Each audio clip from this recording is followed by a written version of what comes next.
All right. Hello, everyone. I am Jose Lizardo Martinez, And I am Tyler Simpson. and we are here to present to you guys our Management Project 3, which is based off of Henry Ford and the Ford Company. So, Henry Ford and the Ford Company background. So, Henry Ford was the founder of Ford Motor Company, and he was born in Springs Wells Township, Wayne County, in Michigan on July 30th, 1863. So, from a young age, Henry loved the idea of mechanics, machinery, and how machines worked, and all that type of stuff. At age 12, he spent most of his time in a small machine shop that he had equipped. And from there, his love for machines kind of took off. At 15, young Henry Ford had built a steam engine, which was massive for a kid his age. He became a machinist apprentice in Detroit years later as he got older. In 1882, he became a steam engine repairer for Westinghouse.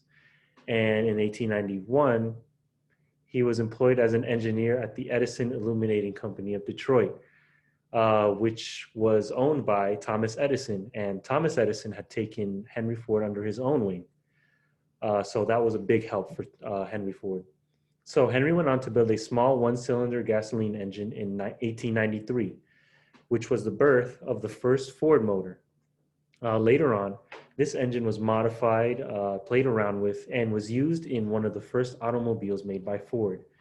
So he placed the engine on a platform along with four bicycle wheels, and he called it a car.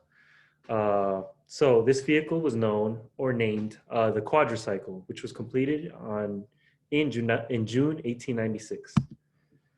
So during 1899, he resigned from Edison Illuminating Company to form the Detroit Automobile Company, which over time kind of went bankrupt. And in 1901, Ford founded the Henry Ford Company, which eventually became the Cadillac Motor Car Company in 1902. And Henry ended up leaving that company to form another company, which was the Ford Motor Company with 12 other people in 1903. This was the main Ford company that we all know today. So Henry and the 12 other people uh, who formed the company altogether put down $28,000, which was a lot during that time, to start up the company. And in 1903, they sold their first vehicle, which was a major stepping stone for the company. He became the president and took control of the company in 1906. All right, so with success, there came issues at the job for Ford. So Ford's success in the automotive industry led to more competitors. Now, there had been competitors before Ford, but with the emergence of Ford's Model T, there became more competitors such as General Motors and Chrysler. But where it really hurt, I mean, of course, sales were hurt as those began to stagnate. But what really hurt Ford's company was the competitors poaching its best employees away. With that, the Ford company began to stagnate, and we're looking for answers to these issues. So, with the high turnover rate, it didn't have many options. It could either fire more employees to consolidate its best, or, which it opted to do, it doubled its wage.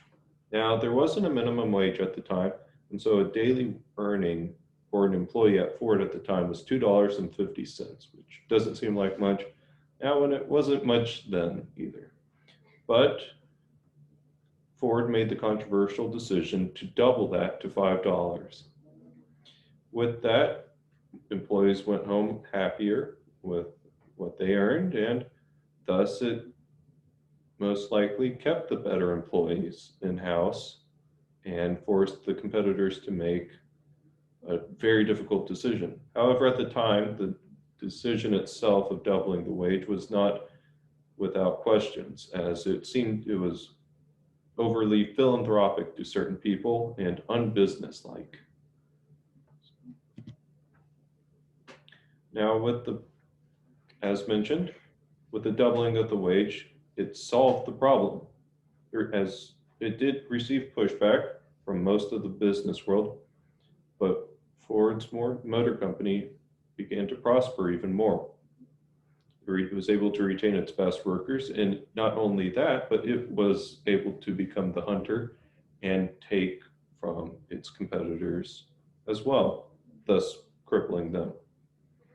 It also saw an increase in wealth as Americans who had this extra money to spend began to buy more cars at Ford, such as the Model T.